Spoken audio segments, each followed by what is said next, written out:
Anne-Laure Bondou, bonjour. Bonjour. Jean-Claude Mourleva, bonjour. Un grand merci à tous les deux d'avoir accepté l'invitation de la Fringale culturelle. C'est un plaisir de se rencontrer. Vous publiez aux éditions Fleuve Éditions et je danse aussi un roman écrit à quatre mains, deux cerveaux. Comment est né ce projet ? Ça commence. Moi, je crois que je vais y aller. C'est excellent. Alors, ce projet n'est entièrement pas de ma faute. Ouais. En fait, je le dois essentiellement à Jean-Claude, parce que c'est lui qui, suite à un échange d'abord personnel, on se connaît depuis une quinzaine d'années à peu près, je dirais. Ah oui, quand même. Et Donc vous connaissez très bien. pas très bien, parce qu'on se voit épisodiquement dans des salons du livre depuis tout ce temps-là. Mais quand même, on a eu l'occasion souvent d'échanger au sujet de l'écriture et au sujet de nos travaux, de nos travaux d'écriture. Et un jour, il m'a écrit au sujet d'autre chose et on s'est mis à échanger au sujet de la difficulté de se remettre dans un projet et puis peut-être de la panne d'inspiration. Ça a commencé comme ça.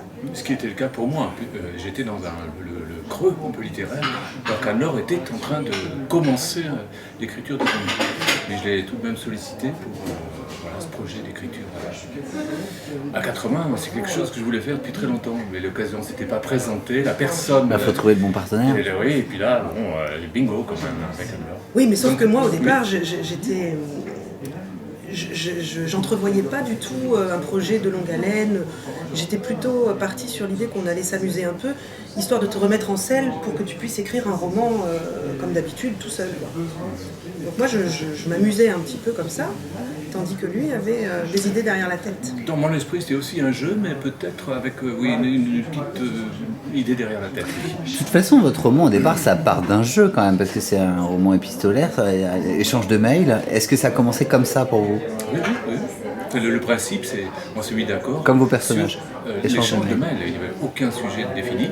Qui enverrait le premier, on ne le savait pas non plus. C'était un jeu. Et tout de suite, là, le livre sort aujourd'hui. Pour moi, c'est toujours un jeu. C'est un jeu très amusant, mais qui est allé au bout de l'aventure. Alors, si je comprends bien, Jean-Claude, vous interprétez au tout départ de l'idée Pierre-Marie, qui est l'écrivain.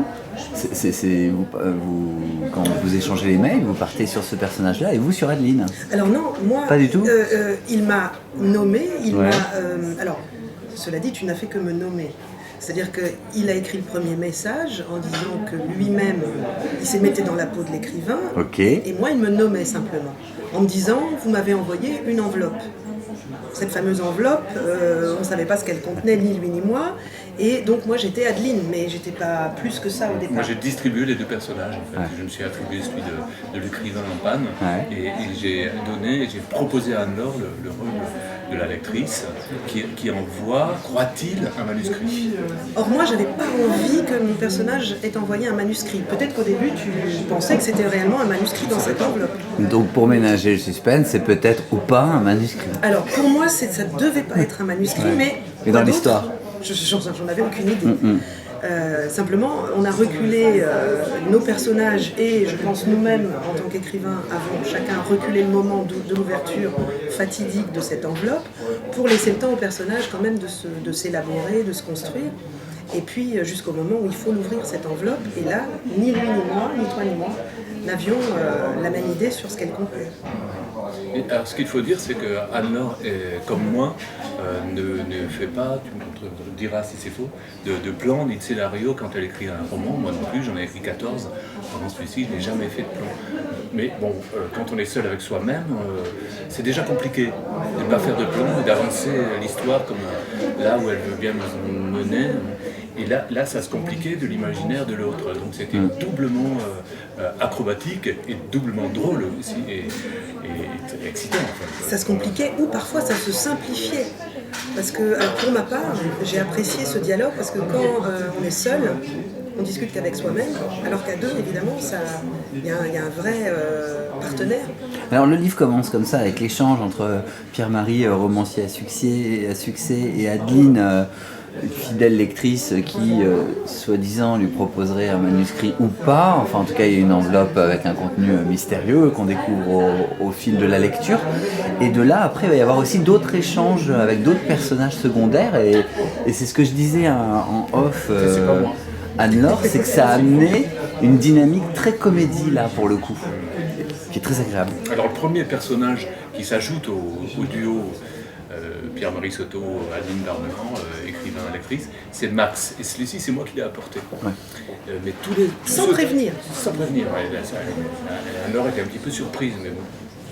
Et ensuite, tous les personnages qui viennent par la suite, c'est elle qui les a apportés. Donc Suzy, l'épouse de Max, Lisbeth, la volcanique.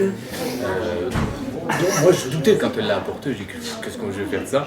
Et puis elle est déterminante par sa drôlerie. Et d'autres qu'Anne-Laure a apporté, ça c'est vraiment un plus de sa part.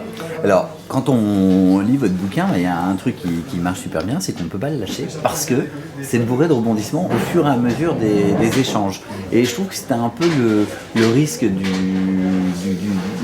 ce concept au départ, c'est que ça s'essouffle à un moment donné, et puis c'est tout l'inverse, c'est que ça s'emballe. Mais tant mieux que ça donne cette impression de rythme. Alors c'est vrai que nous-mêmes on a travaillé donc, sans filet, sans plan, en avançant à tâtons, comme on a l'habitude de faire. Mais c'est vrai aussi que Jean-Claude a amené vraiment l'intrigue. C'est-à-dire que déjà ce qui était déterminant c'était cette enveloppe mystérieuse, il fallait bien qu'elle contienne quelque chose d'intéressant.